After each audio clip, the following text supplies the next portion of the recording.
Welcome, whether it's 7 o'clock in the morning on the West Coast or 7:30 in the evening in Pune. It's great to be with you. Thank you very much for hosting this session to the team at the Gmat Club and the Gmat Club YouTube channel. We hope that in addition to this recording, to be notified about all of the great Gmat and MBA videos that the Gmat Club YouTube channel is posting. And I believe that there's a special offer. It's always good to know about special offers tied to this session. I think if you subscribe, you're going to get a 7-day subscription to the Gmat Club tests. So all of you that face data sufficiency and critical reasoning in the coming weeks and months, that activation is as soon as you hit submit. So look for a link, I think that's going to come up in the comments. I hope that the next 60 minutes will be insightful and valuable as you think about arguably the world's two top business schools in Boston and Palo Alto.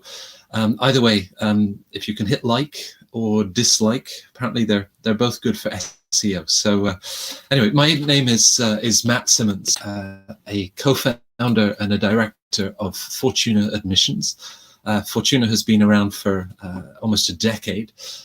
It's a team that is built of former admissions directors, associate deans, associate directors from pretty much all of the top schools. We have a team of about 40 coaches with their backgrounds from Harvard, from Stanford, from Wharton, from other M7 and top 10, top 15 US business schools, the former admissions director from INSEAD, the head of admissions from London Business School. So a dream team of insider advice. And I also get to write about business schools on Forbes for the BBC. I used to write about the MBA for The Economist and for Bloomberg. And then McKinsey, Goldman Sachs, BCG, Bain, and a few others were kind enough to sponsor a book that I wrote about getting into the top business schools. And getting into Harvard and Stanford is really what this session. Who really gets in? Well, of course, if you have ever visited the two websites every year, Stanford and Harvard, what they describe as their incoming class profile, it's and maybe you've taken a look at the average Gmat scores that they post on there. They always try and reassure you and say, well, there's a range of scores, but when you look at some of those nosebleed scores, what was it, 737 at Stanford just 2 years ago? Luckily, that score's come down just a little bit. But it's this fairly limited snapshot of who makes up the 419 lucky individuals that applied from nearly a pool of 8,000 to Stanford. Those numbers make Stanford GSB the MBA program is elective in the world, with around 18 applicants for every one place. It's not a lot easier at Harvard, but at least they have a bigger class, right? There's 930 MBA students every year, making it one of the biggest MBA programs. And they're off their peak of a couple of years ago, just under 10,000 applicants. It'll be fascinating to see, and I get to talk to a lot of the admissions directors and the deans of these top schools, what impacts the coronavirus is going to have. Right now, of course, Harvard and Stanford are in the middle of their round 2 interview sessions, and they've hastily put in place video options, given some of the travel bans and limitations that they've faced. Now, of course, as we'll discuss later, neither of these two schools take big numbers in round 3. In fact, Harvard dropped round 3 a year or so ago, and they just focus on applicants for the 2+2 seniors that are applying from college. When I had tea with the admissions director at Stanford a few years ago, she admitted that in round 3 one year, they had over 2,000 applications, but knew that they only had 3 places left.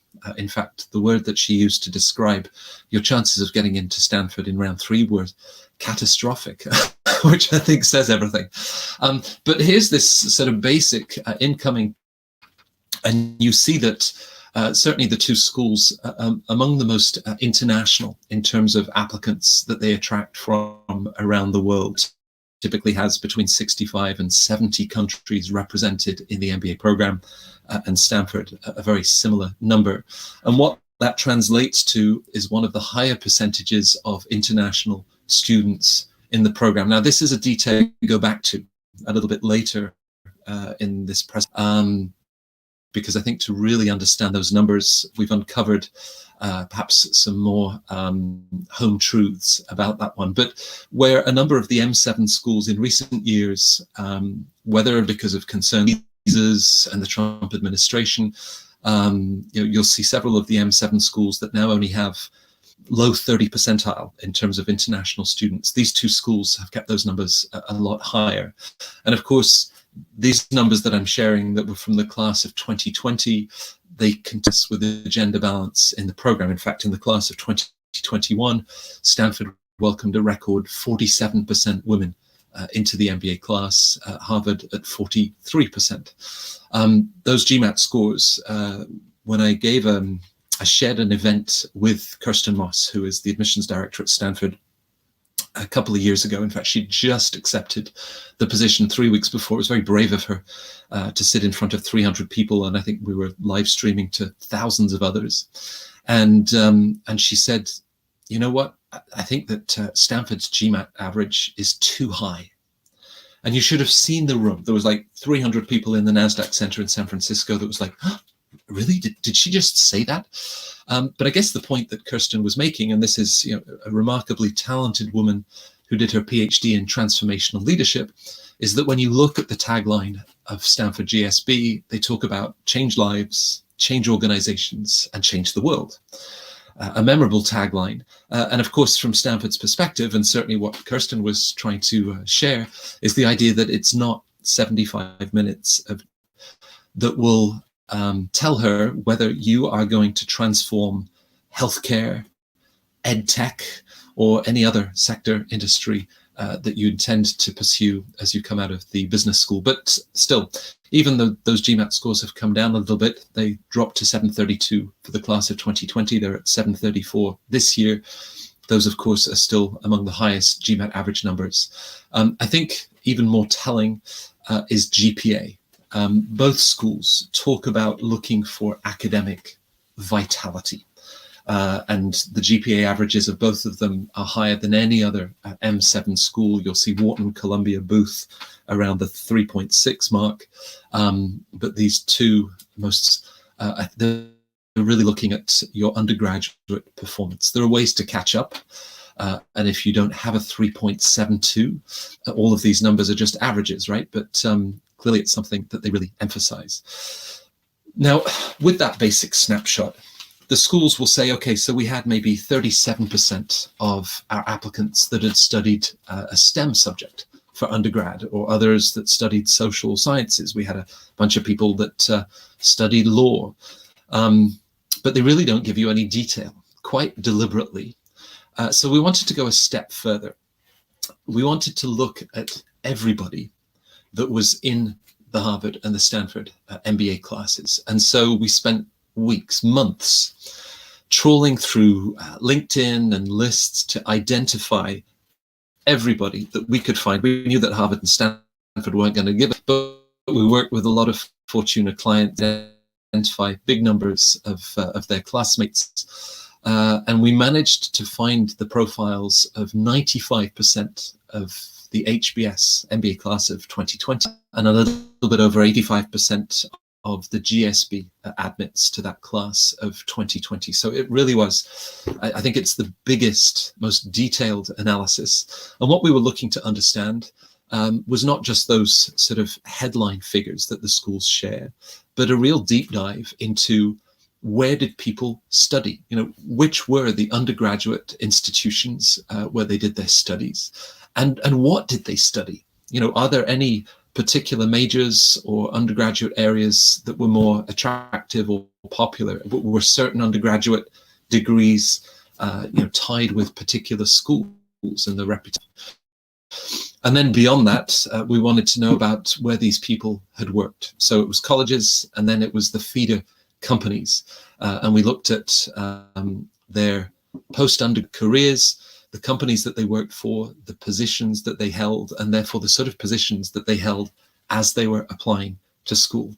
Now, these deep dive analyses are available on the Fortuna website, and I would encourage you to take a closer look. They run to as long as, I think, 35 pages with all of these different details. And then we look at specific study areas and specific industries. And there are some fascinating findings that came up from that. So what are we going to be discussing in the next 30 minutes? We're going to start with the colleges and just how dominant certain institutions are.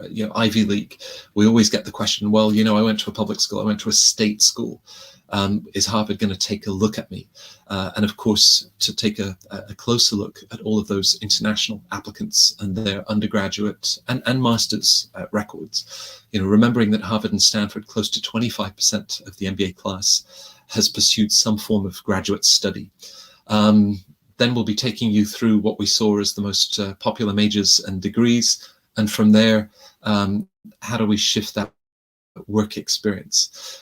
The accusation, of course, is that Harvard and Stanford are elite institutions. They would love you to believe that they are highly diverse. So what's the truth of those claims? From there, I guess similarly, we're going to look at the major feeder companies. And again, that sort of elite versus eclectic represented, are they across all of and sectors? And some interesting companies that sort of popped up along the way. How many entrepreneurs are actually getting into these schools? Obviously, the tech giant are a feeder for them, for the two schools. And then as you break it down, looking at the analysts and the associates, at what level were people up to the programs? Okay, so let's start with the feeder colleges for last year. And this is the top 10. They are all US institutions. And clearly, Harvard gets the nod. Harvard undergrad was the dominant feeder into both of the MBA programs at Stanford and Harvard last year. In fact, you'll see that the Ivy League runs through both of those lists at different levels. Stanford likes their Stanford grads. They came second, close behind Harvard. And then further down the list, you start to see schools like Duke. And this is where it gets very interesting, looking at Duke graduates and those that studied Chinese philosophy. There were a couple that were focused on healthcare and a very interesting and broad range of majors and degree areas. Georgetown gets a nod on the Stanford list. In fact, almost all of the Georgetown admits to Stanford GSB had studied at the Walsh School of Foreign Affairs, which implied a lot of people looking at international relations and politics. I guess you might expect that from a school that's based in DC. On the Harvard list, Notre Dame was among the top feeders. And again, their bachelor's in business administration was one of the most popular degree subjects there. So there's the top 10 for both schools. You might say, well, I know what I already needed to know. The Ivy League runs away with it. In some senses, nearly 1/3 of the Stanford MBA program in 2020 came from the 8 Ivy League schools. Again, as we said, Harvard dominated that list all the way down to Dartmouth with 2.8%. At Harvard, those numbers were a little lower, and Harvard likes Harvard. It was the dominant Ivy League feeder, and you'll be able to see on the in-depth deep dive reports that we put together, just how those numbers really dominate. Looking internationally, now this was really interesting. We talked earlier about how as high as 42% of the class were international students. That was the case at Stanford. But of those international students, about half of them studied for undergrad in the United States. For those that studied outside of the US, taking a look at India, which was one of the biggest feeders, they had 11% of all of the international students at Harvard last year. And as you might expect, the IITs dominated. A shout out for the University of Delhi, and Lady Shriram College that also had several among them.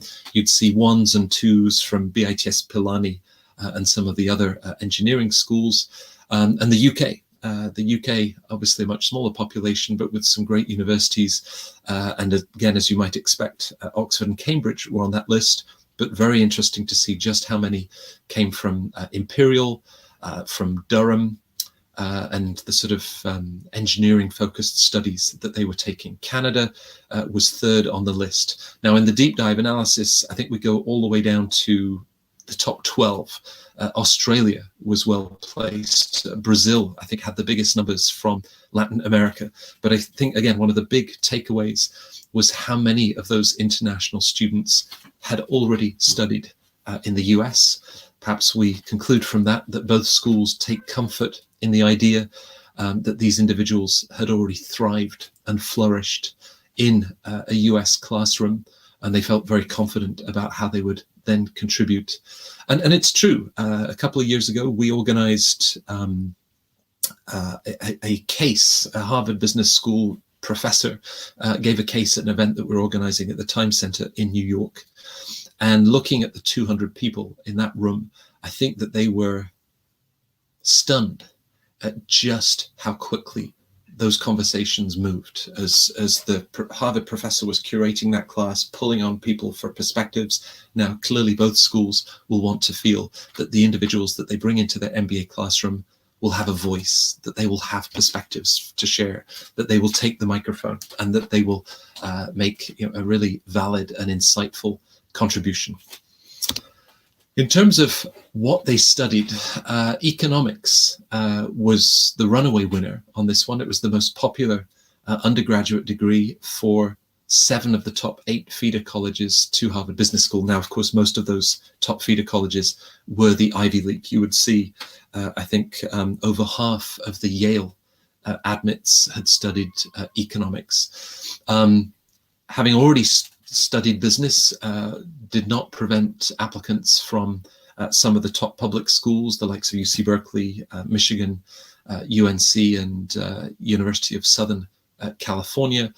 Of course, when you're applying to Harvard and Stanford for the MBA, you're showing that 3, 4, 5 years later in the work experience that you've since acquired, it makes sense to go back and now spend another 2 years studying business, and that you're not just duplicating what you had at undergrad.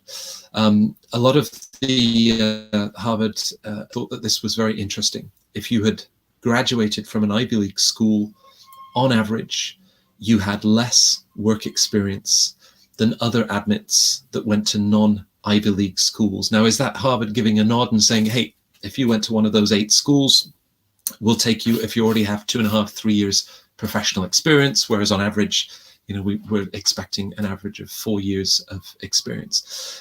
Interesting, certainly not something that you'd ever hear from the school itself, but they do seem to favor the Ivy League graduates applying even earlier in their careers. Now, there's an echo that's going to come back when we talk about industries, and when we in particular compare consulting with investment banking and with tech, where again, the ages of applicants when they were successfully admitted into these programs was quite different. Where did they work? The top feeder companies for the class, it really is the MBB story, both of these schools. Now, as you look at this particular slide, for both of the schools, we're presenting 2 sets of numbers. We'll start with Stanford, where McKinsey was the runaway winner. 29 of the successful admits to the GSB for the class of 2020 had worked in a full-time capacity at McKinsey since undergraduate. Of those, 14 were still working at McKinsey when they applied to school. The overlap with BCG is even stronger. Many more BCG successful admits were still at BCG, as you can see from that ratio. And the further we go down the list, and particularly as we get into the big banks, staying on the Stanford list, you can see that of 13 individuals that had Goldman Sachs as part of their full-time career employment before business school, only 4 were still working with the bank as they apply to school. Now, I'm going to go into more depth because I think it talks a lot about analysts and associates, but even the sort of breadth of industry experience that you're acquiring that will be the most attractive to the schools. Again, we see McKinsey, BCG, Bain dominating on the Harvard list, and these are big numbers, right? 82 individuals had worked at McKinsey at some point after undergrad before they went to Harvard Business School to do their MBA. Now that's almost 10% of the class, and exactly half of them were still working with McKinsey as they applied. Deloitte was the big winner out of the big four. We did have numbers for PwC and KPMG and EY, but Deloitte certainly ran away with it.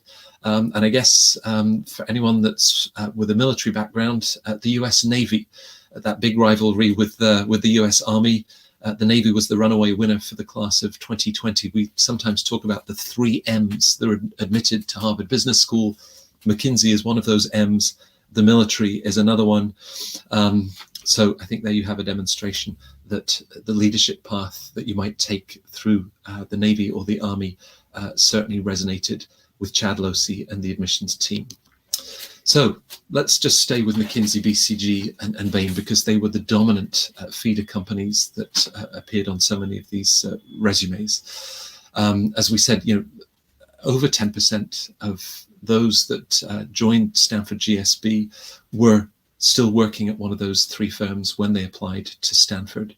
Another 26 had made a career switch. The number's even higher as you look at Harvard Business School. That's to be expected, of course, because the class is so much bigger.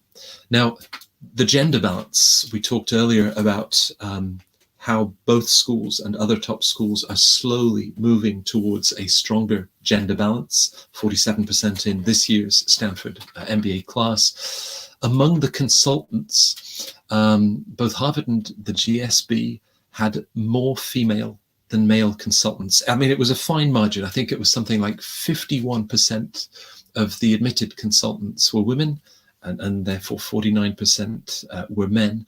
But that's clearly a feeder industry that itself is perhaps encouraging that sort of gender balance that then finds its way into the MBA classrooms of Palo Alto and Boston. Elsewhere, investment banking is a great place to start your career as you head on that road to business school. But in the case of Harvard and Stanford, I think they want more. I mean, there are good numbers. 44 had Goldman on their resume that were admitted to HBS. But the real distinction that you see here, and as you go further down that list of the big banks, is that many of those individuals, whether it was at Citi, whether it was at Barclays, whether it was Bank of America, they would all start in that sort of IB role and typically spend perhaps 2.5 years, rotational programs, that sort of fast track learning curve. And then an enormous number of them would move on. Some of them, would then take on sort of greater levels of responsibility still within the industry, but many others would then make a switch, whether to private equity, to venture capital. A couple had moved to organizations like the Bill and Melinda Gates Foundation, and a real career switch, moving from investment banking to perhaps something that they saw brought a real sense of purpose to their career. I think, in the eyes of the admissions offices, it is that great initial sort of learning curve, but then to go and pursue additional experiences in other complementary sectors is clearly something that connects with the admissions offices of these 2 schools. We're working on the deep dive analysis of Wharton and Columbia. We're working on analyses of INSEAD and the London Business School.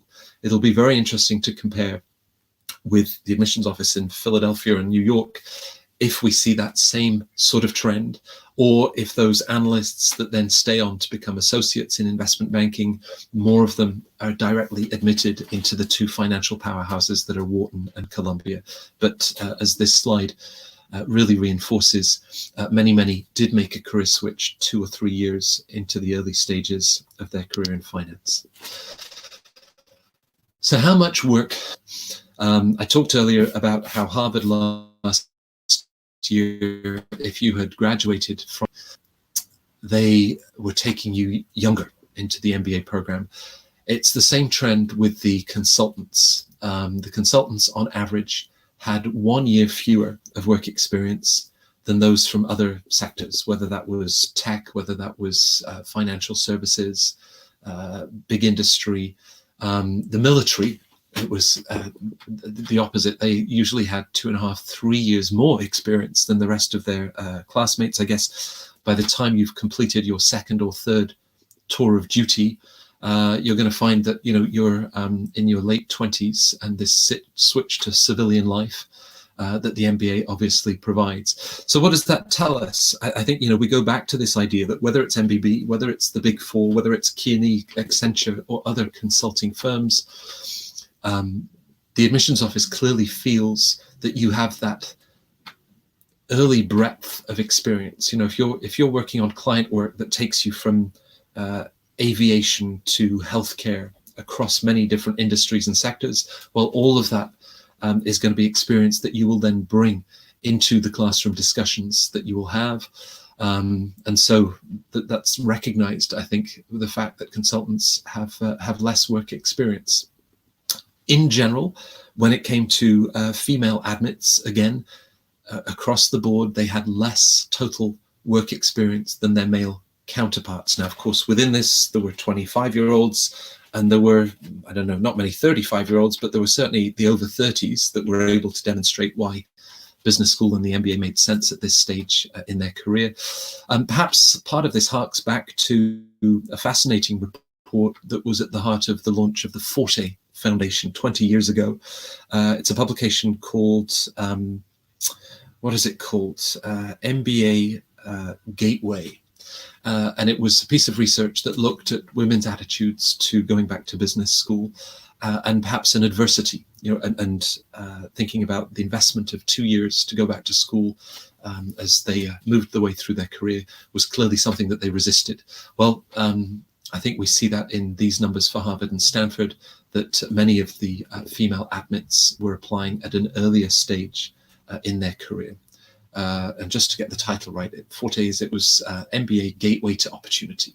Great piece of research to take a look at. The mobility in tech, lots of movement in the tech industry. And I'm sure those of you that work in the industry, the idea of 1 year with a company before moving on, that's certainly something that the schools are very comfortable with. It was also where we saw some of the most creative job titles. Perhaps Google, famous for their chief happiness officer, but the job titles at Google were quite imaginative. Now, of course, you then have to ensure on your resume that the admissions office understands what you do beyond that title. Microsoft, it was very clear, the sort of engineering level 2 and engineering level 3, but whatever we came up with, what was it, the marketing growth strategy advisors and the rest, do make sure that it's clear to the schools what that title actually sees you doing. Here's something that we see a lot at Fortuna, and it's this idea of, is business school for me? Am I competitive for the top schools? Will Harvard and Stanford take me seriously? Will they, am I competitive in their applicant pool? My sense is that if that Ivy League pool that we saw and discussed earlier, and if those consultants from MBB and elsewhere are successfully being admitted into these two programs at an earlier stage in their career, I think part of that is self-belief, that they feel that maybe they already see business school in their career trajectory, but they feel very early on that they have the qualities, characteristics, the experience already to be admitted into these programs. We often see individuals that have been working in industry, perhaps in the Midwest, and they don't have big pools of MBA graduates that they work with or in their networks, and it often feels that they wait a lot longer, maybe 4, 5, 6 years into their career, to then sort of say, I wonder if at this stage, if I would be competitive applying to these top business schools. So that sense of self-belief. Now that can spill into arrogance. And my colleagues at Fortuna, one of them remembers doing an HBS interview. Very smart individual in front of them, went to one of the Ivy League schools, had one of those very high GPAs that we saw earlier. And she remembers it very clearly, about 11 or 12 minutes into the interview, she'd asked a question of this applicant. And the individual stopped her and she said, well, it was a he, said, no, that's not the question that you should be asking. What you should be asking is this. And then, of course, he answered his own question. And my colleague at Fortuna, it took all of her willpower not to just scratch rejected across the resume that she had in front of her. Self-belief, I think, is essential. And business school itself will give you an enormous amount of confidence, but not arrogance. We've written a number of articles at Fortuna about humility. And this really is something that Harvard and Stanford are looking for. They will be able to determine the positive impact that you have had. You need to own it. You need to be proud of that, but it shouldn't spill over, because that is something that will very quickly kick you out of the pool. So what are they looking for? They're looking for humility. Both of them, of course, they start with your resume. So they're actually starting with your education, where you went to school, and what you studied. And as you'll see from those deep dive analyses that I encourage you to download, I think that we had over 500 academic institutions on that. The number was obviously lower at Stanford. It's a much smaller program. There may have been closer to 200 undergraduate institutions. Colorado State and the University of Mississippi, we did have, there were an extraordinary number of Chilean students in the Stanford class. There were like 5 or 6 of them that had all been to the same Pontificia school in Santiago de Chile. We also had an architect from Uruguay. So there was some phenomenal eclectic profiles, people that were working in cybersecurity initially at a military level, and then at a private company and a startup in that case. So, the schools are spending an enormous amount of time looking for that diversity in the backgrounds. They do start with a resume and, where you've been working. Almost all of the admissions directors that I've had the chance to spend time with, they admit that they typically start at the bottom. The ice, the firefighting. And don't forget, Harvard and Stanford, in different ways, are looking for patterns of leadership. This reality that Harvard believes in any corporation, association, institution, club, sport, whatever it might be, they're looking to identify the sort of patterns of leadership that for them are so important. So firefighting, and perhaps how, as a volunteer, you were in certain situations, I'm sure, where thinking on your feet in a very dangerous situation, and we're actually there, or whether it was with the general public or whether it was with other teammates taking on a leadership role. This is something the school, equally, if you are an accomplished pianist, and that's one of the first things they see on the resume, my colleagues talk about discussions they would have about pianists, musicians generally, and the idea that the right side of the brain, which is of course typically associated with creativity, is also associated with soft skills, and it's associated with communication, perhaps this ability to play something on the piano and share that story, whether that's a Chopin nocturne or something else. And I say to my colleagues, I mean, seriously, you were talking in those admissions committee sessions about the left and the right side of people's brains. They want to see that left side and the analytics and the quant skills, but equally, and for schools like Harvard and Stanford, that right side of the brain and how that might translate into leadership skills, the soft skills, the communication skills. So there's room for all of those things. Now, from there, Harvard and Stanford, the second documents that they will turn to are the letters of recommendation. And again, my colleagues that were admissions directors or senior associate directors at these schools, they cannot overestimate just how valuable a really strong letter of recommendation is. If you've got a Harvard alum who says, listen, I spent 2 years at the school and I just see the qualities in this individual, I think they're going to thrive. Of course, that's great. But the great majority of us don't have Harvard and Stanford alums to turn to write those letters of recommendation. And bear in mind that, Harvard has a 90% yield and Stanford has a yield. Clearly, these two schools do not make offers to the same individuals. And as you look at the cultures and the personalities of those two schools, if you have a Harvard recommender talking about heroic individualism and the individual, Stanford could very well turn around and say, yeah, that's really interesting, and I think that this candidate would be better off at one of the East Coast schools. So even as you work with the recommenders, now if those recommenders are doing a phenomenal job to capture the essence of your professional development. We're going beyond the bullet points of a resume. We're talking about what makes you tick. How does your mind work?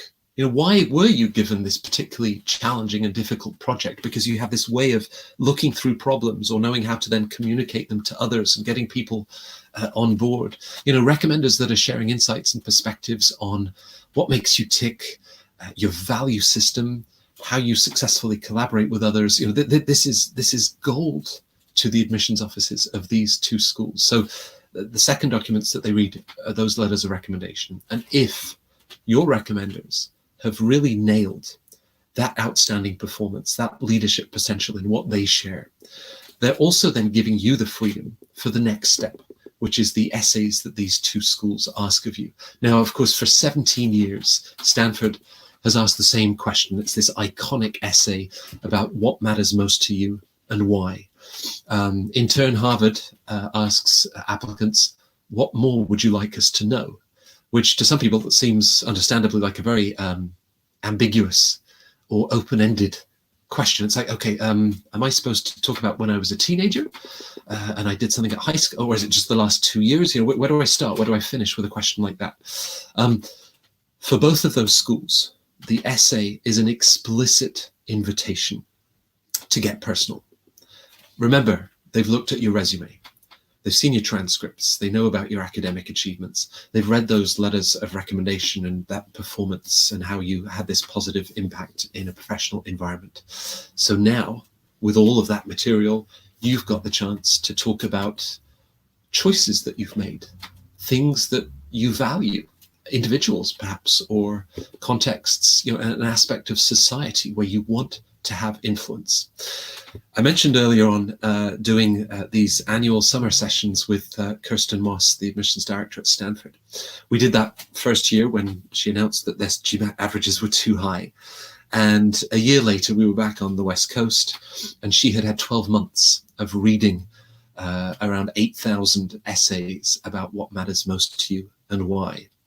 And she did comment that, of course, when there are 8,000 applicants and just 419 places, inevitably, applicants are always thinking, well, how do I stand out in that MBB crowd? How do I stand out among the big four or the investment banks or the big tech giants? And people sometimes overdo it. They look at that Stanford tagline about change lives and change the world, and they're like, right, so I'm going to tell Stanford that I'm going to eradicate poverty. Why not?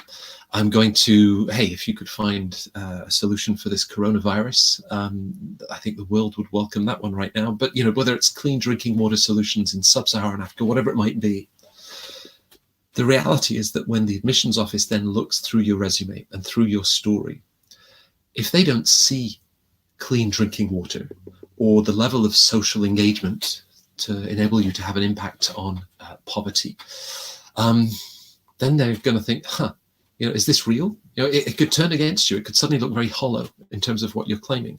And Kristen makes the point very clearly. She says, yeah, we say change lives, but it can be one life.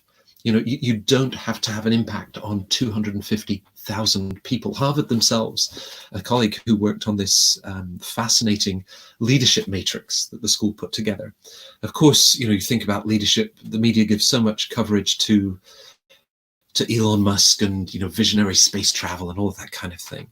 But Harvard recognizes that leadership can be helping one other individual to go beyond perhaps what they saw as a personal limitation. So, we're having this session. I know it's going to now sit on the Gmat Club YouTube channel. But in the months that precede applying to business school, both schools with those essays and with the overall application are encouraging you to really step back and to take on the sort of self-reflection and introspection about why you're passionate about something, why you have made a particular choice, why you chose this path. Did you opt for the smaller company that would give you far more hands-on experience and a leadership opportunity rather than that Fortune 500, but that would have been very hierarchical and very slow growth? They really want to sort of get behind you, what drives you, the choices that you've made. And so we talk about it in terms of patterns and purpose and positive impact. Harvard is looking for those patterns of leadership. Stanford is looking for patterns of innovative thinking. Both schools, when you talk about change lives and change the world, or, increasingly Harvard wants you to recognize that their graduates are doing great things too. In fact, when Chad and the admissions team go on the road in their info sessions and presentations, they say, hey, don't think about yourself as one among 930 alpha male sort of type A personalities. Think about yourself in a section of 90 individuals and a cohort of collaboration and supportive. If anything, I think, since Chad arrived, and he's a Harvard grad from 2013, he is bringing some of those criterion that Harvard is looking for much closer to the Stanford model. I'm not sure he'd want me to say that, but they are looking for individuals that are looking to also have that positive impact and a sense of purpose. It's not just about dollars on your bank account. So, the headlines for that one: leadership in Boston, curiosity in Palo Alto. That might seem simplistic, but I'll give you an example. Harvard's interview, 29 minutes, always with a member of the admissions office who've been trained to have a poker face, which makes me smile because my colleagues are such typically, natural, exuberant personalities, and they had to learn to be, and I couldn't read on their face if it did. So 29 minutes, and you sort of talk about leadership opportunities that you've had, why you made this career switch, this engagement, and the impact that it's had, and then you're done. Whereas a Stanford interview, more typically with an alum, it could run for an hour and 29 minutes. It's almost like you're in the waiting area of an airport for a delayed flight. What's new, and you just start talking, and whether it sort of begins with a US-China trade war, or right now, I guess, Russia and Saudi Arabia and a fight over oil prices, how that may then feed into global commodity demand and what China is looking to do with One Belt, One Road. But technology is now transforming the ability to provide this kind of education or service. They love curious people, whether that's geopolitically, whether that is socioeconomically, whether that is the sort of intersection of finance and technology, healthcare and technology right now as we look for solutions to this virus. And in both cases, they want engagement.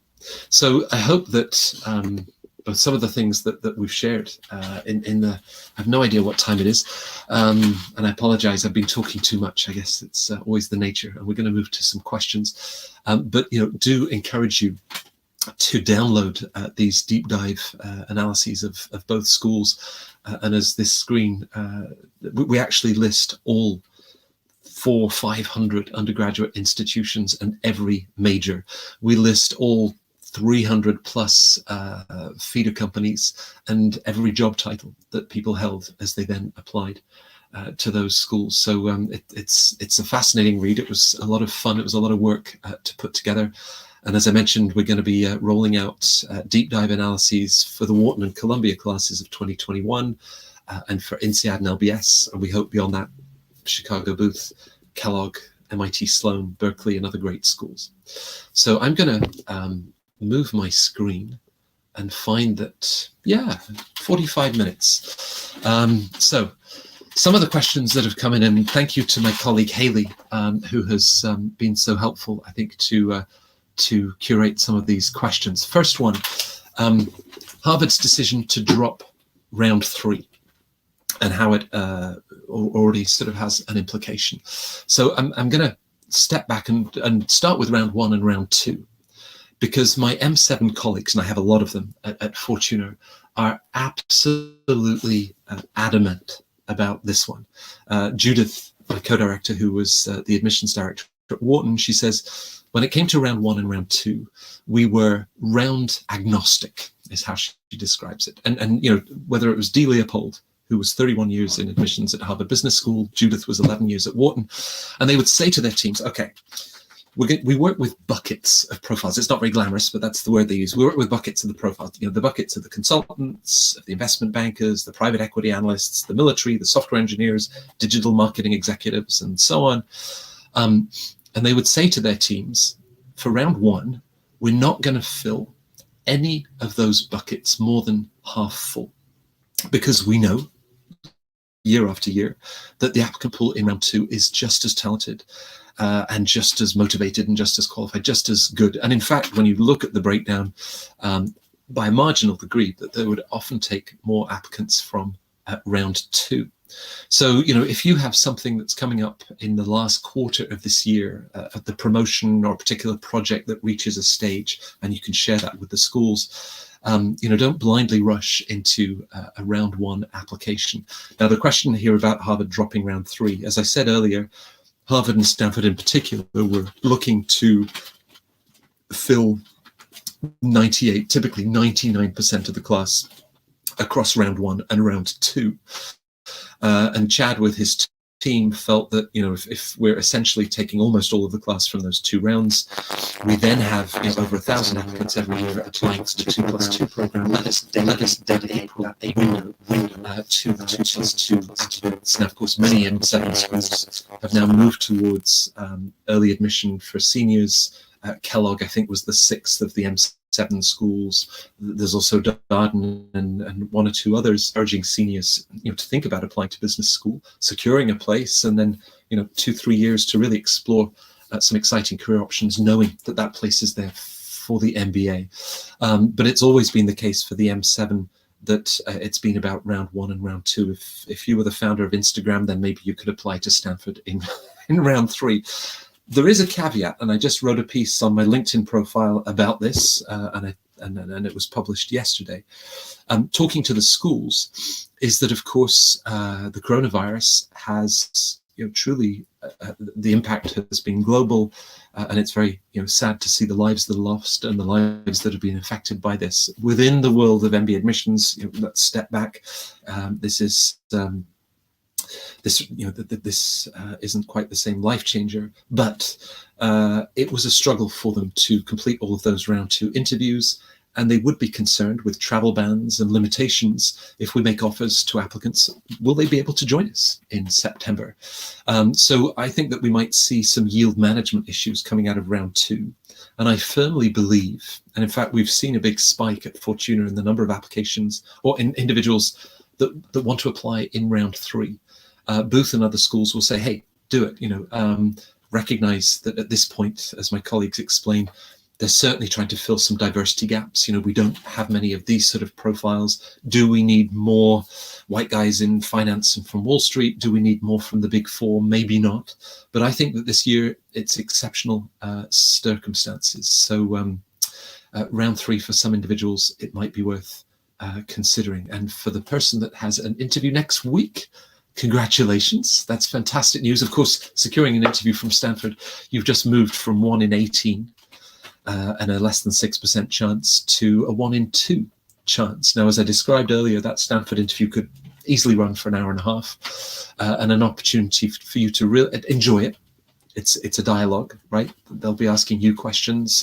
It's a great opportunity for you to ask questions too, and display your curiosity. You know, just how you love to think about the world and how the world works. So, you know, the interview clearly counts for these schools, the efforts that they go to put together. Okay, next question. These were several questions, and they were just sort of spaced. I think the question means, does the ranking of my university impact on my admission? I would love to say no, but I think as these deep dive analyses demonstrate, with about a third of Stanford's intake coming from the Ivy League, that's 8 schools. In fact, if you add Stanford into that list as a 9th school, you're getting close to 40%. Now, perhaps statistically, that would be consistent if 40% of the applicant pool, all went to those schools, and then those two numbers would align. But I suspect that is not true. So clearly, universities and their reputations, and the schools, Harvard it's a fairly small admissions team. I mean, it's 6 or 7 people, and certainly individuals like someone like Eileen Chang is responsible for a particular territory, and in her case, in Asia. And so Eileen is particularly familiar with the Tsinghuas and the Fudans and the Peking U's out of China, NUS and Nanyang out of Singapore, the IITs, the NITs, Lady Shri Ram College, and others in India. So those reputations do go before them. And of course, what you then study, they're also aware of grading curves. Certain schools just do not hand out 4.0s like confetti, others do. And the admissions offices, they've looked at so many applications, and they kind of know that. If you got a 3.4 from, I mentioned the Walsh School at Georgetown, academically, you have done extremely well, and certainly showed the sort of academic vitality that both of these schools are looking for. So let's see, I did research about the average of GPAs and GMATs in Harvard. Okay, so you think that the Harvard GMAT average was 760. I'm going to have to say no on this one. It's been 730 for the last 3 years, if I'm not wrong. And GPAs 4.1, no, because the US GPA system goes up to 4.0. MIT is one of the schools that has a 5.0 GPA system, but that's an exception. So I'm going to stick with the idea that for the Harvard class of 2020, those numbers I gave were the 730 GMAT average, and it was the same for the class of 2021. How about age, the average age? Well, Stanford doesn't like to say this one. The average age is about 26 and a half. And therefore slightly younger than any of the other M7 schools. For they in Harvard, that's partly driven by individuals that they're taking through the 2+2, the early admissions or deferred enrollment programs. I think part of it is also, that West Coast tech culture. Both schools would recognize, and this is true of other M7 schools, that if they're looking at someone that's already reached sort of round 3 funding for their startup, unless they get them to apply to business school very early on in their career, that boat has sailed. Now, we wrote an article about the over 30s applying to business school, published on my Forbes platform. Something like 220,000 people have read this article. There are a lot of over 30s that still would like to get a full-time MBA. What matters is, I think, in the article we sort of talk about where business school fits in, your post-MBA career plans. For example, if you said, you're applying to these schools at the age of 32 or 33, clearly they want to see, tremendous growth development. You're at a fairly strong leadership position, I'm sure, at that stage. If you then talked about going to business school to work at McKinsey, Bain, or BCG, or to work in investment banking or private equity, typically the sort of level 2 associate positions that those strategy consulting firms and those banks and PE firms are hiring at, their sweet spot of recruitment is the 28 or 29-year-old as they finish the 2 years of business school. So they want to see a level of coherence and achievability in your post-MBA career goals. So type in, I don't know, Matt Symonds, MBA over 30 Forbes. Hopefully you can come up with the article. It's certainly on the Fortuna website. But we work with an enormous number of over 30s applying to business school very, very successfully. But I think they've been that much more clear about how that full-time experience fits at this stage in their career. At the age of 38, I think, which, given you a question, you would be an outlier. I think UCLA Anderson had somebody that was 40 in the program 3-4 years ago. Oxford Side, something similar, but those are in ones and trues. It really would be the exception. I think there are many more in their early 30s. Okay, so affording an MBA from Harvard or Stanford, it's a great question. They're eye-wateringly expensive. I guess what reassures people is that given the network, the global brand, the career opportunities, if you look at MBA salaries, not just straight out of these schools, but 3 years out. I mean, it's interesting. Stanford, about a third of the graduates don't have a job 3 years after they completed the MBA. And I'm thinking, if I was the dean, I don't think I'd sleep at night if I knew that 33% of the class didn't have a job yet, given how much we just charged them in tuition. And the opportunity cost of not working for 2 years. But I guess Stanford is an unusual case because their graduates are particularly confident about the sort of opportunities that lie ahead. And therefore, they will take their time to find the right opportunity, whether it's in this fast track unicorn tech company, whatever that might be.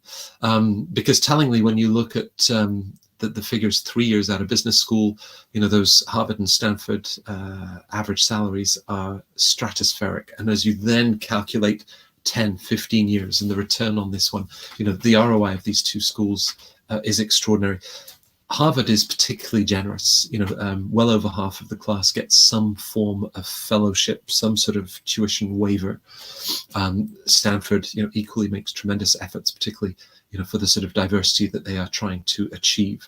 Now, somebody asks, if you are the Indian male engineer, how do you stand out if you didn't go to one of the IITs or NITs? Well, how do you stand out if you're an Indian male engineer and you did go to one of the IITs or the NITs? I mean, you are in one of the most overrepresented demographics in these applicant pools. And this is where, beyond your academic performance, obviously what you've achieved at work in the last 3-4 years, those patterns of leadership, the positive impact of what you've done.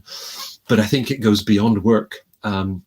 And to look at a contribution in the community, whether it's something innovative that has positively changed lives, whether it's in an NGO or supporting rural communities. But as you can see, it's not enough just to have an 8.7 in the Indian grading system from an IIT and to now be working at a Fortune 100 company.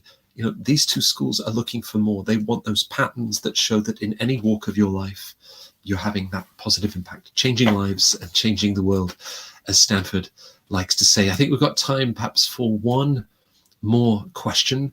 When reviewing the applicants, is there a pool for people of specific countries or is it pools by industries? It's a little bit of both. And my colleagues, of course, at Fortuna were reading these hundreds, thousands of applications every year, and they can talk about it. Some years, Michelle, who was an associate director at Wharton, would read every application from people working in financial services. So there would be this industry vertical.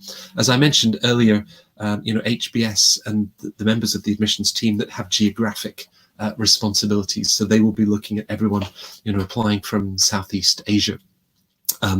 So it is a little bit of both. And you need to think, if you're that Indian male engineer or any of the other applicants, how do we stand out both on a demographic level and, of course, in the industries that we have worked in. So now what I will make sure that I do, and with my colleagues at Fortuna, is any questions that we didn't get the chance to answer, please, send us an email.